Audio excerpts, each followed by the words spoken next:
देख सकते हैं हम यहाँ जयपुर में सुभाष चौक पे आए हुए हैं।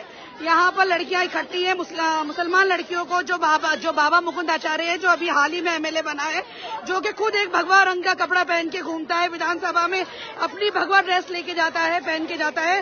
वो मुसलमान बच्चों के स्कूल आया और उसने बच्चियों से कहा कि जय श्री राम के नारे लगाओ, और उसका कहना है कि बच्चियां हिजाब नहीं पहनेंगी।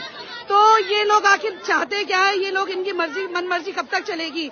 ये लोग खुद है ना भगवा पहन के पार्लियामेंट में जा रहे हैं, भगवा पहन के ये लोग विधानसभा में जा रहे हैं, और मुसलमानों के साथ आखिर ऐसा भेदभाव क्यों कर रहे हैं कि आखिर मुसलमान लड़कियों की ही हिजाब से इनको दिक्कत क्यों है? ऐसे तो उसको भी भगवा, जो बाल मुकुंद आचार्य, उसको भगवा रंग नहीं पहनना चाहिए, उसको भगवा ड्रेस नहीं पहनना चाहिए। जैसा कि आप लोग जानते हैं, जब बाल मुकुंद आचार्य वहां गया था साइन करने के लिए, वो जब एमएलए के लिए गया था, तब वो गदा लेके गया था। तो वो हनुमान की गदा क्यों लेके गया था? उसको नहीं पहनना चाहिए, उसको तो पैंट शर्ट पहनना चाहिए था। जब हम मुसलमानों को इन हिंदुओं से प्रॉब्लम नहीं है, इनके पहनावे से प्रॉब्लम नहीं है। आज मोदी जी कुछ भी पहन के घूमते हैं, योगी कुछ भी पहन के घूमता है। इन लोगों ने देश के पार्लियामेंट को इन्होंने सब्जी मंडी बना दिया है।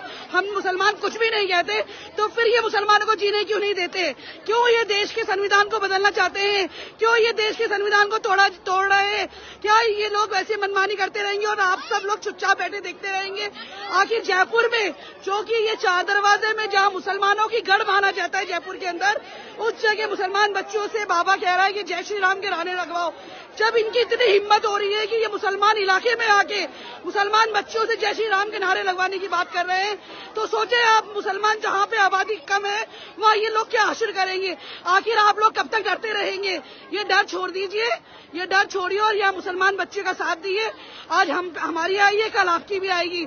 मैं जब से बात कर रही हूँ, जब कर्नाटका में ये मुद्दा हुआ था, जब भी मैंने मुद्दा उठाया था, जब भी मैंने अशोक गहलोत को लेटर लिखा था, लेकिन आप लोग सोते रहे। और मैंने कहा था, बार बार कहा था, आज कर्नाटका में हुआ है, कल ये होगा।